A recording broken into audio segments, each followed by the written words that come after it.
I met Tim in dental school, freshman year. First day in class, they called off the roster, and I looked back and I said, oh my gosh. We were friends, and then we studied on the same floor of the library. And then sophomore year, we would take study breaks together. And then he made me laugh. He still makes me laugh.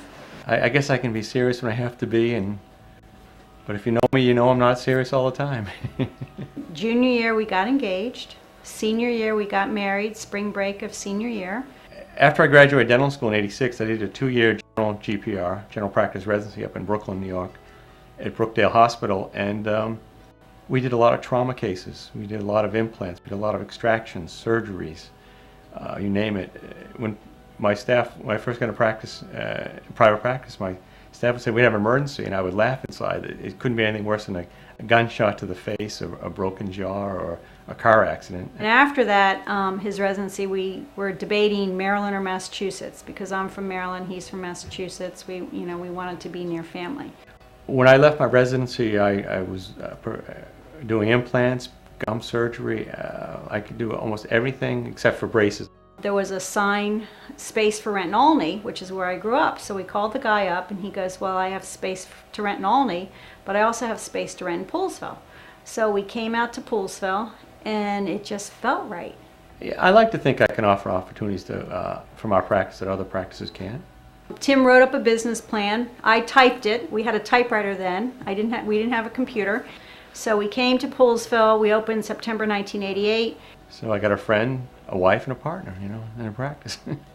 Tim was a full-time associate dentist in Silver Spring.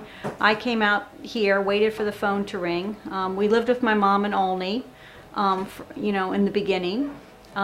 Patients would say, what are your hours? And I'd say, well, when can you come in? And I'd have like an 8 o'clock patient and an 8 p.m. patient, nothing in between.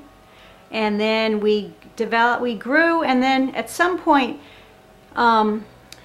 Tim did give up his associateship, and then we both were in Poolesville full time. I think most patients will say that they're fearful of the dentist, and I like to ask them why. What were your prior experiences?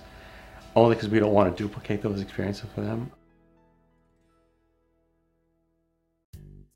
It's amazing some of the things, the dentistry that comes to us from in patients' mouths from previous dentists.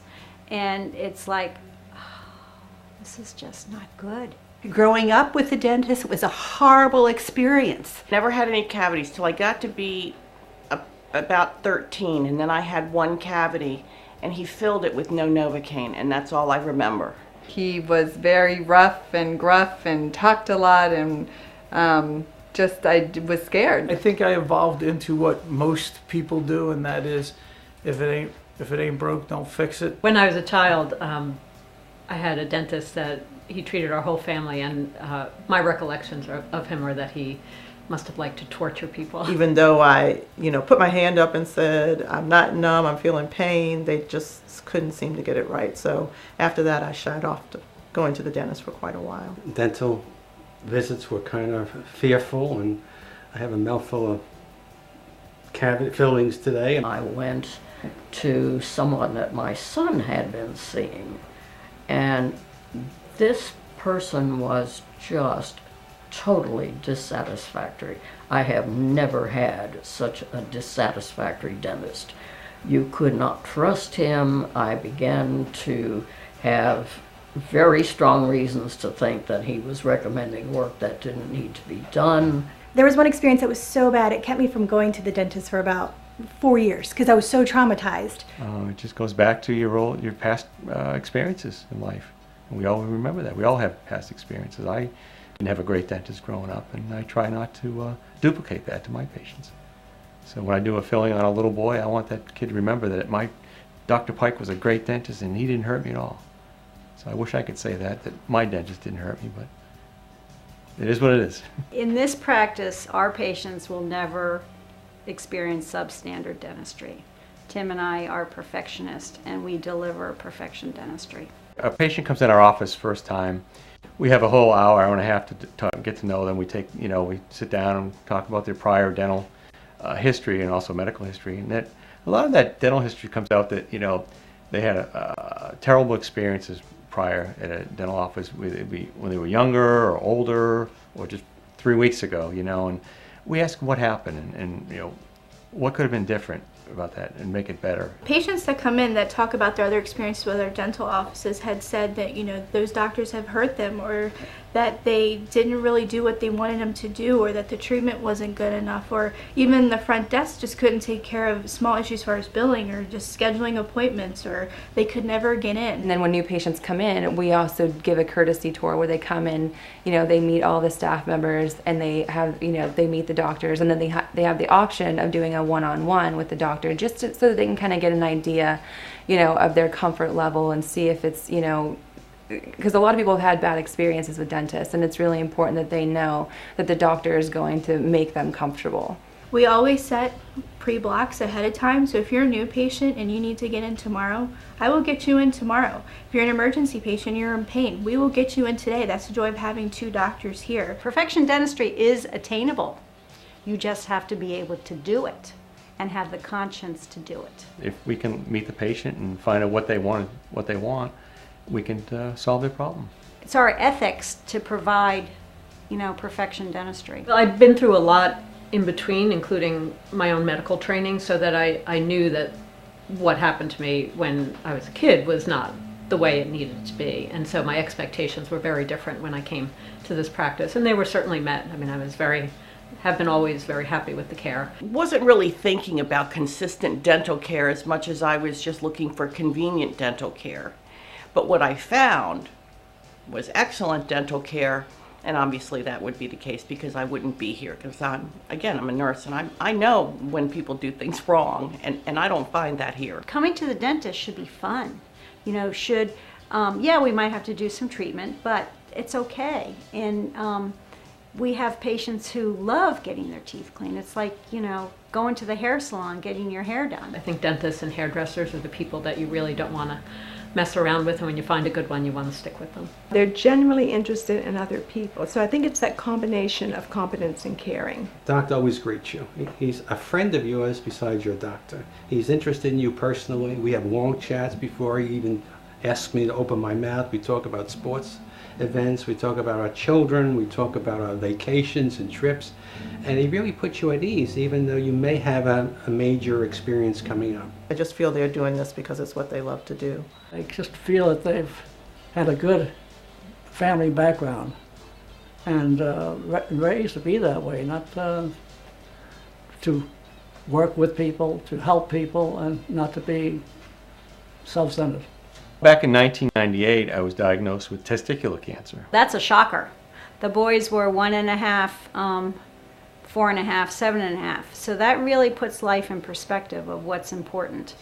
So I had, you know, surgery, and then I followed up with radiation. He would come to work in the morning, see patients. His dental assistant would take him down to Suburban Hospital for his radiation therapy.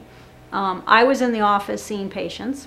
And then my mom would pick him up at the end of radiation therapy, bring him out to Poolsville, cook us a nutritious dinner. He would go to bed, and we'd do the whole thing the next day. So we did that the whole month of December 1998. So I didn't know if I was going to be a widow, you know, with 3 young boys. So it's sort of cemented, you know, till death do you part. I realized there was more to life than just work, and you know, the family was important, and friends, family, and just you know, kicking back sometimes and chilling out and saying, you know, it's all going to be okay. You know, I don't know, made me realize that you appreciate things a lot more in life. And so here we are. The boys are now graduating college, graduating high school, and we were taught a very valuable lesson early on in our marriage. My oldest son, Ryan, he'll be 22. He'll be graduating this month from Georgetown University with a degree in finance. English minor. He likes to write, and he enjoys finance. My middle son, Alexander, is almost 19. He's going to be graduating this year, high school. And he's going to be going to Northeastern University. And we're thinking he's going to be a dentist. So maybe I could be able to work with him, my son. It would be kind of cool. And my youngest is 15, and he's a sophomore in high school. You're part of a family, a good family. One of the very best things that speaks well for the practice, I think, is the fact that when somebody gets hired, they stay a long time. We have a wonderful staff, and we've been blessed with having long-term staff stay with us. They learn to trust us because we do take our time. They learn that our office is a very comfortable, friendly place with beautiful views out back, and people have become accustomed to that. Terri has been our hygienist over 5 years. You want to try it on your lips and see how it feels on your lips? Katie, we hired at age 18, and I remember thinking, oh, I don't even want to interview her, she's too young. But after the interview, I'm like, this one's smart. I would say my job is more of a patient coordinator. I present treatment plans. I still schedule appointments and so forth, but mostly I build a relationship with the patient first. I'm a patient coordinator. I basically check patients in and out, and then I schedule their treatment, for them. And then I also do some financial coordinating for them. I actually started with them in 1988 as a part-timer. Then I went on to full-time with them. Altogether, I've been working with Dr. Valega for about 13 years. I got really lucky by answering an ad that they put in back in 2000, I think it was. They put an ad in the paper that asking for a dental assistant that said, "We'll train." They took me on board and helped me through all of my dental assisting classes and programs and testing and all that stuff and trained me. What makes us different